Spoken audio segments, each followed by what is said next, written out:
so many AoE. So it's just going to be both teams looking to skirmish. And again, the key here is going to be the re-engage. Oh. Let's see what the world thinks. A majority, of course, going over to Onyx, and yeah, no, it's all Onyx, so OP definitely the underdog. Wait, hold up. Singapore, a large majority of Singapore is leaning towards Outplayed here. That's interesting to note. I mean, Singapore also rooted against RSG SG's opponents 2 times, Phoenix and Evo. So I don't know what's going on in Singapore. It's about maximizing your MSE guest coins. That's the main idea. You got to start looking for these competitors that can double, triple your profits as we're starting to jump into the game. Here we go, game 1 in a best of 3. This is for that slot in the knockout stage. It's Outplay going up against Onyx. Outplay are in dangerous territories here. Onyx have already gotten 1 win. If they lose here, especially 2-0, they're gonna have to go up against Burn X Flash. Home ground advantage to secure the knockout stages. Now, let's keep in mind here, looking at how the starting lineup is going to be, and especially for both compositions, we're not seeing anything funky happening. It's very standard, very default for both sides. Yep, no double XP start, so it's a man-to-man roam, but look at how deep Sans is. What's he thinking here? He just wants to get vision. This is how Sans usually plays with the recalls as well. He's got to be careful here, though. Pops in the channel stampede. Good read. Kairi able to secure the lethal Wanderer. Something I want to bring up, though, is Reshi's choice of talent here. He actually went for the Unbending Will instead of the tenacity that we usually see on Arlet. I'd say 9 out of 10 Arlets these days play the Unbending. Well, 1 out of 10 play the Unbending Will. The other 9 would play the tenacity. I love it. I love the Unbending Will because the main idea is if CW decides, I'm going to jump into the middle of this fight, somebody needs to finish him off. And obviously, it's clear that CW, he should be okay, right? Yeah, totally fine. He's able to battle mirror image in time. But at the end of the day, right, it's going to be whether or not this Arlet can take out CW during the mid-game. Towards the later stages, it's going to be a little bit harder. Absolutely. I mean, looking at it again, both teams are just playing it Lancelot. So they are going to be transitioning over to that XP lane just in a bit, and you'll see already, Faramis, Sans first on the board towards that XP lane. I think a lot is riding on Kairi's shoulders because you can't expect Keyboy to just walk in freely and get a Minoan Fury in the middle of the box to change the fight, right? Kairi is going to have to bait out a couple of spells, and this is what we're seeing here. Keyboy is going to hit level 4 before joining. Okay. Charging in, early Shark, Tyrant's Revenge, going to be able to connect onto Boots, but he doesn't have the Tyrant's Raise just yet. Kairi with defensive execution, cancelled away. Boots looking to re-engage, already onto base player 1, who will use the Mortal Coil to disengage. Oreshi in the midst of it all right now, caught in, has the final slash to get the reset on the Vengeance. Onyx holding on to that turtle. Sans trying to zone best player away as he pops into Mortal Coil. No more Mortal Coil to play for. Keyboy going to be knocked up. He does have the Minions Fury right now, and he will be able to use it right now with the Ultra to help them out. Kairi wins Retribution battles, best player 1 is forced to back away. The RWM locks them in place, but Kairi and Sans jump to the back. It's Reshu who finds a trade back, but it's only the Roamer here traded in, and he is caught in a tough spot. Able to use the Vengeance once again. Sans knocked up, has the Shadow Stampede, but Tyrant's Rage locks him down. Sans might just be taken down here, but Kairi finds in the trade. Sans falls in the back. Shark now going to be targeted down by Boots, who's looking for the kill. A few more hits should do it, and he does not have Flicker.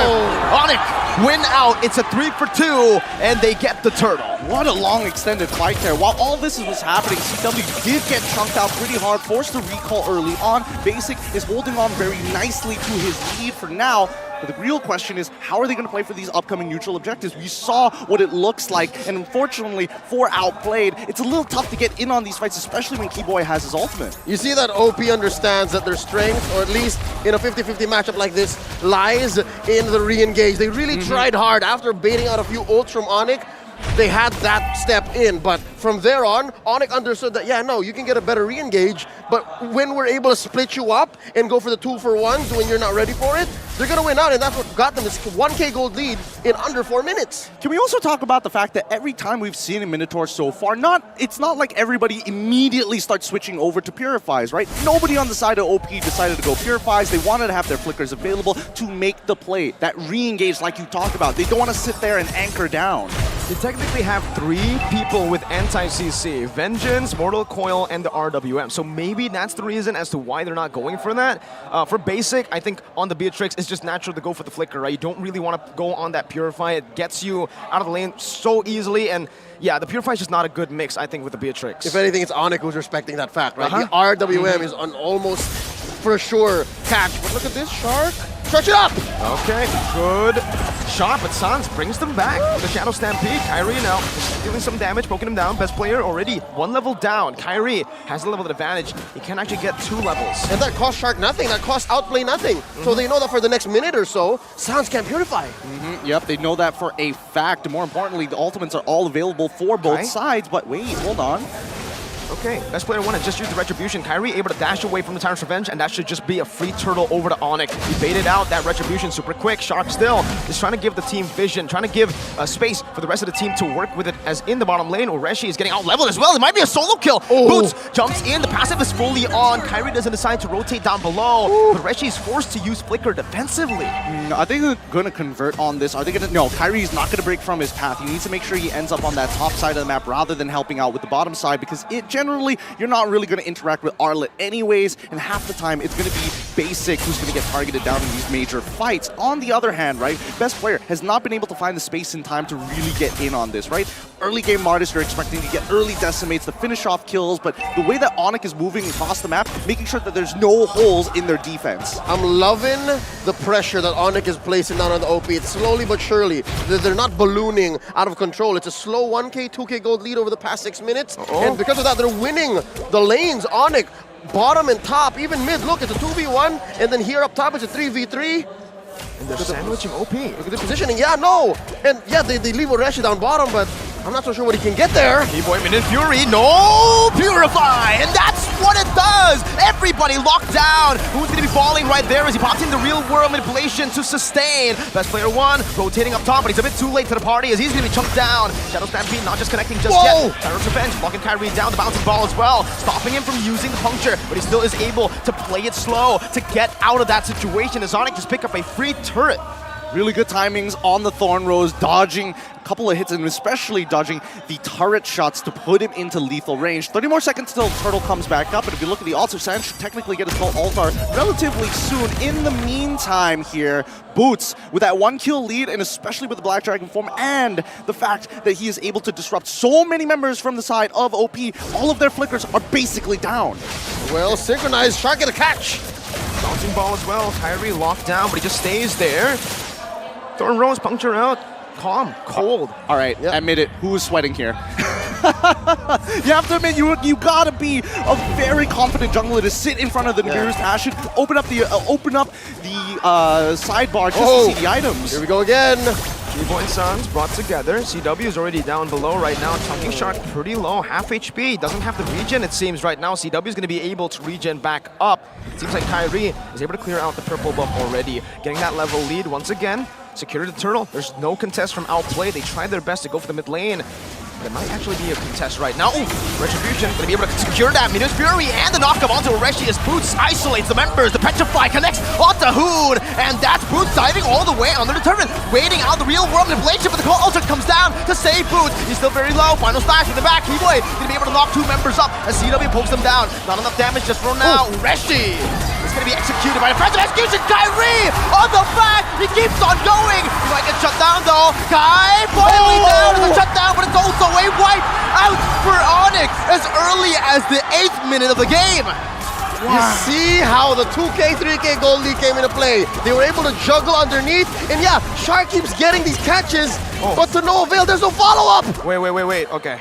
He's good. He's good. Shark is able to walk away from that, but you got to admit, Kyrie sees angles that most people don't, and the fact is, they knew, and especially when you're looking at Hoon here, he played it as great as he can, right? He was managing the shot residue. He quickly dropped down the real world manipulation to keep himself alive, but look at the angle that Kyrie finds the hop from the best player right on top of Hoon to secure this kill, buys enough time for the rest of the team to start wiping them out.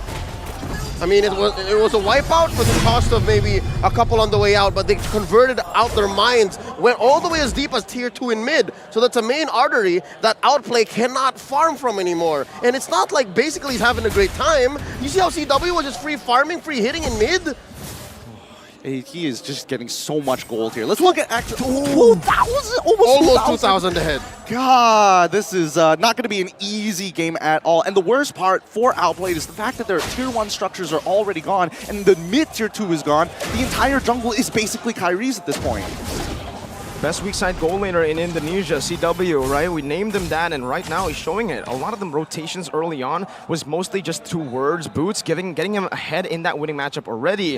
And CW is able to farm up so well. And the fact is, you know, I think I saw Shark more often in the gold lane. So the fact that he's able to just sustain, this is why the Claude gets picked up. The Swiss Army Knife with a Purify as well, unkillable. Shark's not only in the gold lane, Shark is in bushes wherein he's looking for kills that Outplay has no business going for. He started doing this at about minute 1, minute 2, and it's not converting. So I'm guessing it was a tempo misunderstanding between the rest of the team. So yeah, no, now Outplay is catching up. There's no way they're going to contest this. Sure, there is a push up top that basically bought for them, but no, the one scores the first Lord for Onyx here, slowly ballooning up to 7k ahead in 10 minutes. And a free turret too, there's nothing OP's getting. Yep, they're not getting anything, but that's totally fine here because remember, OP have high ground defense, and I think that's going to be really important. We've seen in the last match what high ground defense does for you. It buys you that extra bit of time, and if you have to drag this out to 20 minutes, OP are going to have to make the attempt to do so.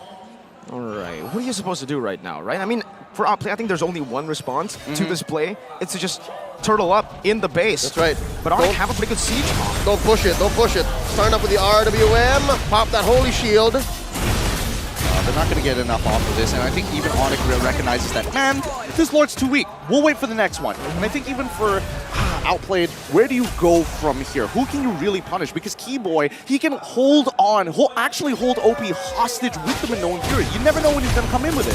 Okay, Penetrated Shark already just fully committing onto Keyboy, but the call ultra saves him, and the Minoan Fury with a flicker in front. He finds 3 members under the base turret though, no minions coming down. That was a mistake. Keyboy loses his life. Onyx now still disengaging. They've gotten enough damage onto the base turret to say, I'm happy with the trade, but they cannot go for more. Signs of life from Outplay, and again, it rings true that one thing that they should do at this point, approaching 12 minutes into the game, down almost 8k, is to stay in their base, defend up, build up on Hoon, who I think is maybe short one more. He needs one more main item for these high ground defenses to not just stay inside their base. Absolutely. Look at the items. Look how far Sands is ahead of Hoon right now.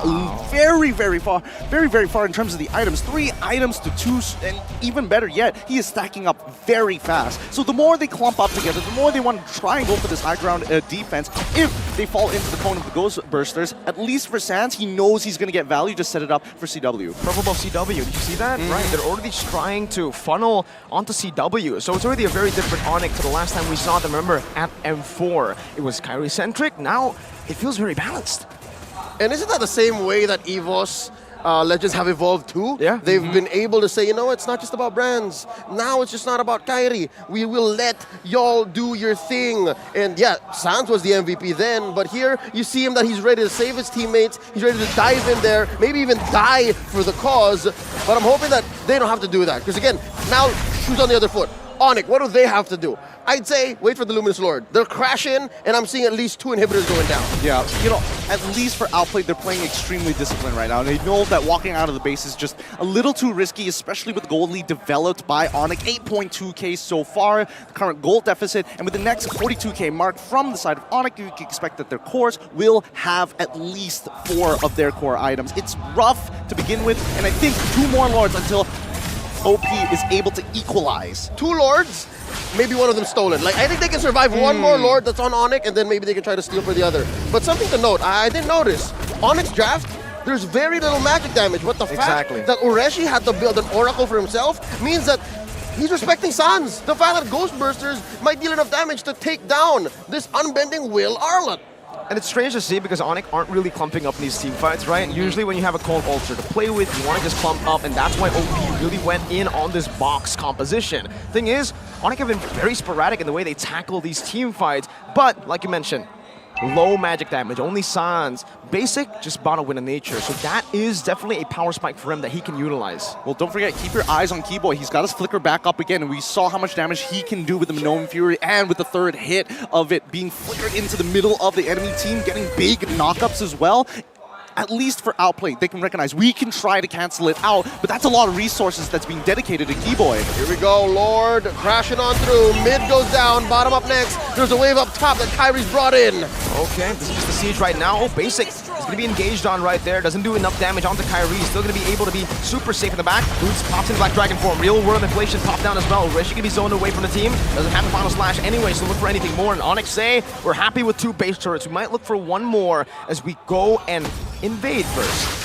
Well, to be fair, Hoon doesn't have the RWM. If they really want to force it, they can absolutely do so on the second wave, right? Oh, final slash. It actually brings Sans back, but he has to call Alter, and now the collapse on the back. CW with the laser duet onto the base. Hoon gets taken very low, still saving that flicker right now. Kyrie is going to be caught. He has the dashes though, and CW now is going to be able to melt them down 1 by 1. It's a double kill for CW. A 3 for 0 as Onyx will still pull back. The discipline, they do not want to force it. It's Or maybe they dangerous. do. They're very low. They're very low. It's hard. Kairi might survive, yes, but maybe not Kiboy. Maybe not CW, but they're still gonna push. 16 seconds on the clock for the death timers right now. The base is wide open, and CW will just go for it right now with a battle mirror image. 15 minutes in, no minions, but it does not matter. Dominance in game number 1 presented by